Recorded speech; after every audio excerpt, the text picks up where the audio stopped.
Hello, Meadowlawn. This is Miss White. I'm going to be reading chapters 41 and 42. Chapter 41, Not So Secret Letter. In that foggy time between sleeping and being awake, before I even open my eyes, I already remember that I am class president. I asked myself if it was a dream, knowing that it wasn't. Knowing by the way it feels like my insides are rising into the air even before I sit up. It's like when you wake up on Christmas morning and remember what day it is. I lie there thinking that I'm happy Mr. Daniels counted the votes in front of everyone in the class. I don't think I would have believed him if he'd just said I'd won later. When I get to school, everyone acts the same, but I feel different. I put my stuff away and head to my desk, where I find an envelope with my name on the front. Weird. I sit down and slide it off the desk. Glancing around, I pull a piece of paper from the envelope. I expect it will be a note from Mr. Daniels congratulating me, but it's not. It's a full page of cursive writing. I recognize some of the words, like love, but I don't know what most of it says. The name at the bottom is Max. I look over at him and he nods once. I look away, feeling like my face must be glowing like Rudolph's nose. I fold up the letter and slide it into my pocket, wishing I could read it. I think that when I get home and read and can study it, I may be able to figure it out, but I can't stare at it now. I look over at Keisha, who is putting her things in the closet. Hey, she says, sitting down. Hey, my mouth opens to tell her about the note, but she's not the best person at being quiet about things, and I'm afraid everyone will find out about it. So I take a deep breath and decide it'll have to wait. I don't have a choice. I'm both happy and mad at myself. Happy about the note and mad I can't read it. Max is cute and I like the red and white football jerseys that he wears all the time. And now that I think he likes me, I think I might like him too. How does it feel to be president? Keisha smiles. Oh yeah, man, this may be the best week of my entire life. Same old stuff, I say. Huh, same old stuff. Already gone to your head? Don't worry. I'll still talk to you and everything. Like you could ever ignore me. We both laugh. Okay, my fantasticos, Mr. Daniels begins. He reminds us to put our homework in the basket and gets the class helpers working on lunch counts and stuff. And I sit up straighter, feeling like I have a place in this class. After Mr. Daniels finishes the boring morning stuff, he says, one more thing. Our new class president, Allie Nickerson, has her first student government meeting today. So if you have any suggestions for her, please let her know. If you have ideas for changes, she's the one in charge. I know that I shouldn't smile, but keeping my mouth from smiling is like trying to keep Travis from loving cars. The first suggestion I get is from Oliver. I'm trying to do my work, and he stands in front of my desk. I have a suggestion. Okay, what is it? I think we should be able to bring candy for snacks, like piles of it, like dump trucks backing up to the school with the warning beeper going, and then it would dump like a huge pile of candy in front of the school, and the kids could use shovels to collect it because that rule they made this year about healthy snacks is dumb and took away the only thing about school I liked. And Oliver, Mr. Daniels interrupts. He looks up. You have a question? I'm giving my advice to the president. I have an idea. He half smiles. Okay then. Well, finish up and get back to your seat. Oliver looks back at me. Okay. Can you do that? I'll try. He looks disappointed. Suki interrupts. I disagree. The healthier snack rule was good. It is bad for your body to fill it with candy. He looks over at her. Stop acting like you're a grown-up. Jeez. Other kids give me suggestions too. Just before lunch, I hear Shay complaining that if she'd been elected, she'd have started a horseback riding club at school. For a second, I feel bad, and then I realize she couldn't possibly do that. Horses? Where would we get horses? I think about starting a Fly to the Moon every Thursday club. And a mind movie plays in my head of a silver rocket with blue stripes flying to the moon with Keisha, Albert, and me strapped in. Albert calmly explains the energy required to lift the rocket. Keisha is screaming. She's so happy, and I'm laughing because I'm happy they're happy. I'm pulled out of my movie by Shay, who's standing in front of me. Everyone agrees you should go crawl into a hole and never come out. Since I won the election, I guess not everyone feels that way. And I'm surprised that instead of saying something back to me, she just stomps off. At the end of the day, as we are getting ready to board the buses, Shay tromps up to me with her shadow, Jessica, right behind her. So did you get the letter? Why is she asking about that? A little voice in my head warns me, what letter? Shay glances behind her and turns back. You know, the letter. What are you talking about, I ask. She's impatient. The letter, she drops her voice to a whisper, from Max saying you should meet him for lunch. You never showed. He is really disappointed. Oh, he is? She glances behind herself again.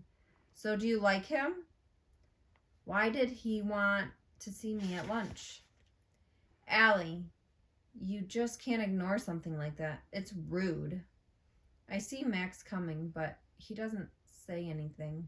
She continues, he really likes you, so you should answer Max's letter and say the thing in it that he says to do, okay? Will you tomorrow? What letter? He asks. Max? Oh, hi, Shay says, stumbling over her words. What letter? You said my name. I never thought I'd see Shay unable to talk. Actually, I say, the love letter Shay says you wrote to me. I hand it to him. Thanks very much, but I'm busy.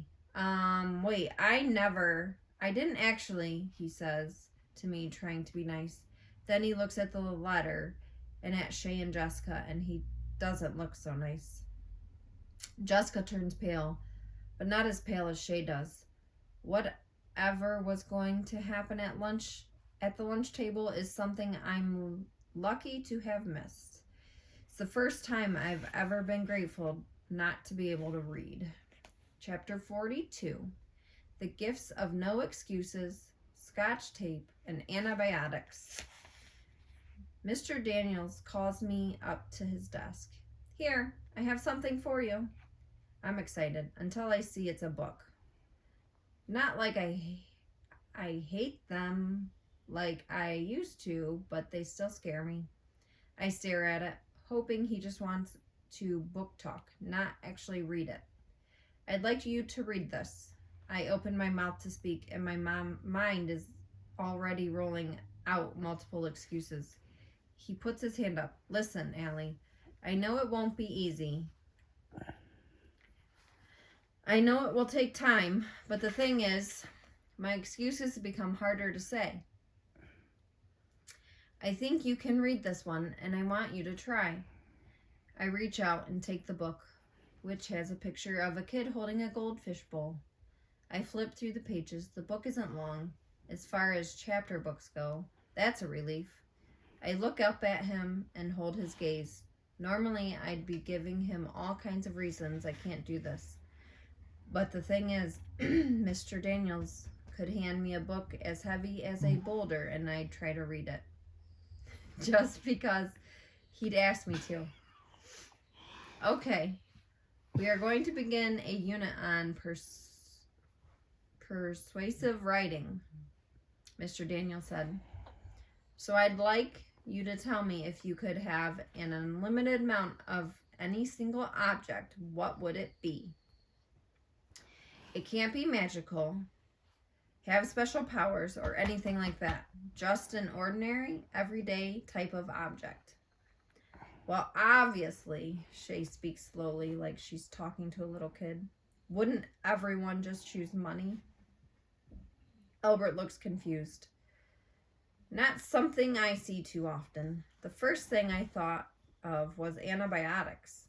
Really? Mr. Daniel steps forward, putting his hands in his pockets. There are many who can't afford medication, so I would like to give them to people who need them all over the world. Then he seems to be thinking out loud. I wonder if antibiotics would help or hurt alien life forms. Well, Shay sputters, if you had an unlimited amount of money, you could buy the medication, right? I catch her rolling her eyes at Jessica. She shrugs. He shrugs. I'd rather just have the medicine. Scotch tape? Oliver yells. I want Scotch tape. Most of us laugh along with him. And why is that, Oliver? Mr. Daniels asks. Because it's awesome. That's why. People don't think how tough life would be without Scotch tape. Mr. Daniels nods. You have a point there, Oliver. Or Elmer's glue? I love Elmer's glue. If I had barrels of it stored up in the garage, I could cover my hands with it every day and then peel it off. I love doing that. And it grosses out my mom. I tell her it's skin. Shay makes a noise. What? Oliver asks her. That's ridiculous, she says. What's ridiculous? He asks. The opinions of others are to be respected, Mr. Daniel said. But Shay and Oliver talk right over him. Wanting tape and glue, Shay says. No, it isn't, because I would also use them with paper to make notes for my little sister. They make her feel better. Make her feel better, Mr. Daniel seems concerned. Is she ill?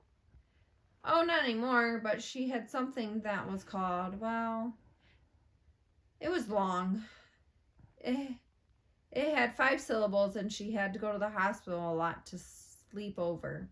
And when she'd go, I'd visit her and bring cards, and they made her happy. My mom says I was the one who helped her get better. I see. Well, Oliver, you get huge creativity points today. Mr. Daniel musses his hair. You're one of a kind. You know that, Oliver? Suki raises her hand. Grandfather says everyone is unique, special, unlike all others. That makes us each great.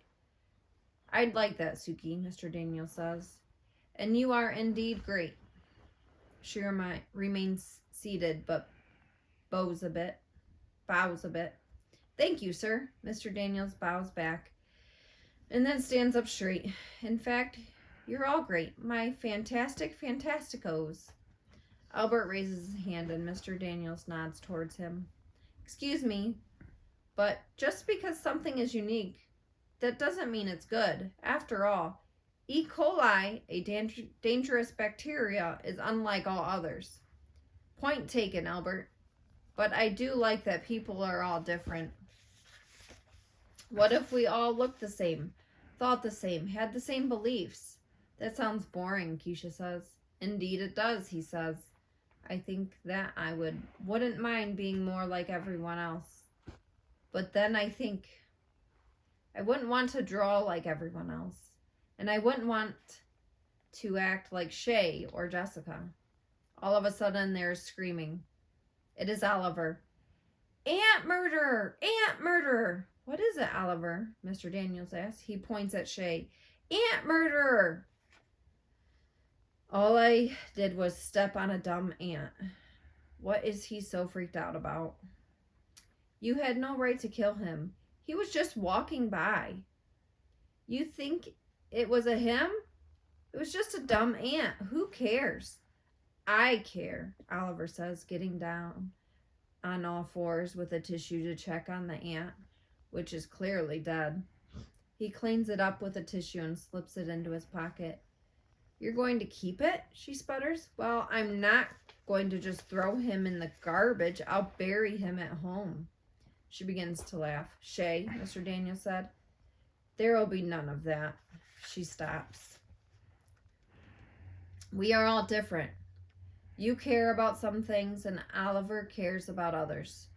We have to work to accept each other, even though we may not agree. Yeah, Oliver yells. And Oliver, Mr. Daniel says, I think you have to cut Shay a break here. It's pretty common for people to step on ants. So, Oliver, he asks and waits. Oliver turns to Shay and mumbles, sorry, and climbs back into his seat. Thank you, Oliver. Mr. Daniels wanders over to Oliver's desk. I'm glad you apologized. Now that you have, he leans over and rests his hands on his knees. I'd like to add that you have one of the kindest hearts I know. You care so much about everything, always looking out for others. And that, my fine young fellow, is going to make for a great man someday.